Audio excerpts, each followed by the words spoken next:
Inilah suasana saat sejumlah awak media tak bisa memasuki kegiatan pelantikan Ketua DPRD Kaltim di Hotel Mercure Samarinda, Senin tanggal 12 September tahun 2022. Polemik pergantian pimpinan DPRD Kalimantan Timur masih terjadi hingga pelantikan digelar. Terlihat dalam prosesi pelantikan, pejabat Pemprov Kaltim baik Gubernur, Wakil Gubernur dan Sekda Kaltim tak nampak saat pembacaan sumpah jabatan. Bahkan, unsur pimpinan DPRD hanya dihadiri satu orang yaitu Sigit Wibowo dari Partai PAN. Sebaliknya polemik pergantian pimpinan DPRD Kalimantan Timur sudah mencuat dalam sepekan ini. Pimpinan DPRD sebelumnya makmur telah melakukan gugatan ke Pengadilan Negara Samarinda, terkait pergantian antar waktu pimpinan DPRD yang dianggap melanggar hukum. Pengadilan Negeri pun telah memenangkan gugatan makmur untuk melanjutkan masa jabatan sampai 2024 mendatang. Sekretaris Dewan tak banyak bicara terkait polemik ini, dirinya pun menghindar saat ditanya proses pelantikan yang masih tersangkut hukum di Pengadilan Negeri Samarinda. Untuk hari ini aku diem. Pak, terkait masalah sekwan hari ini apa? Pak anu aja, Pak Sigit. Kesekretariatan. Please dong, please gondrong. Siap. Kan kenapa tiba-tiba dipindahkan ke DPR? Kenapa tidak di DPR, Pak? Please. Sedikit saja, Pak.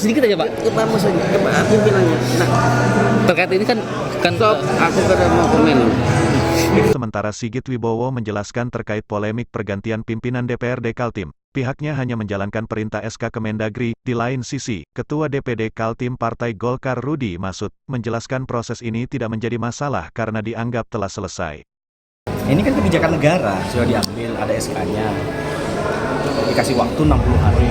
Ya kan? Benar. Kalau kita tidak laksanakan, artinya nanti ditegur, ya kan, sama Menteri Dalam Negeri. Putusannya jelas. Nah kemudian, apa yang dijelaskan oleh Pak Samsun hari ini di Kaltimpos, kalau nggak salah, Kaltimpos atau Ibu. Nah artinya kita menjalankan tupoksi saja. DPR ini cuma menjalankan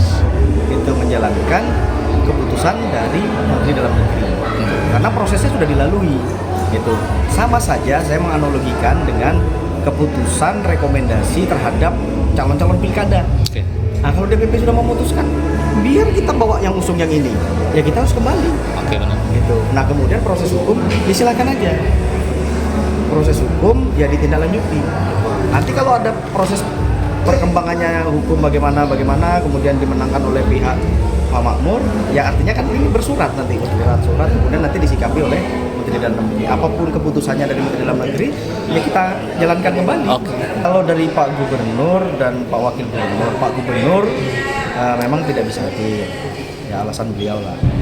Pak Wakil Gubernur katanya dimandatkan, tetapi beliau katanya isoman. Nah kemudian saya tunggu sebenarnya Pak Sekda, tapi nggak tahu saya hadir kan tidak tadi.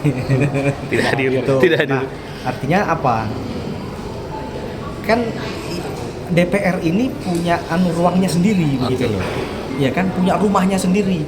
Kami juga tidak bisa mengikut campur urusan. Seperti kita ketahui hari ini pelantikan Pak Haji Hasanuddin Mas'ud untuk mengganti posisi Ketua DPRD di sisa masa sidang di masa jabatan di 2019-2024. Saya rasa ini adalah momen yang terbaik, adalah salah satu strategi Partai Golkar untuk melaksanakan kegiatan penyegaran untuk pimpinan DPRD Provinsi Kalimantan Timur.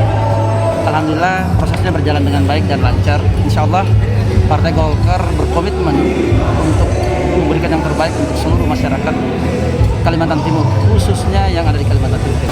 Sebenarnya pergantian Ketua DPRD itu adalah hak prerogatif daripada Partai Golkar. Benar. Intinya sesuai yang kita lihat, semuanya mekanisme kita jalankan.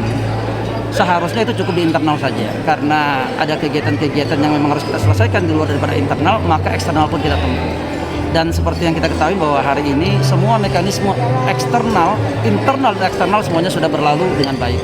Prosedural semuanya sudah dilalui dengan sesuai dengan SOP-nya sendiri. Kira-kira begitu. Untuk berkaitan pengadilan, ini adalah hak prerogatif dari pengadilan Mahkamah Partai. Kalau untuk pengadilan negeri ataupun pengadilan tinggi itu adalah sifatnya adalah berkaitan dengan perdata maupun pidana. Kalau ini tidak, ini keputusan politik. Oke. Ini keputusan politik. Artinya juga tetap akan direspon ya tentang. Kita semuanya akan respon sesuai dengan prosedur. Semua akan kita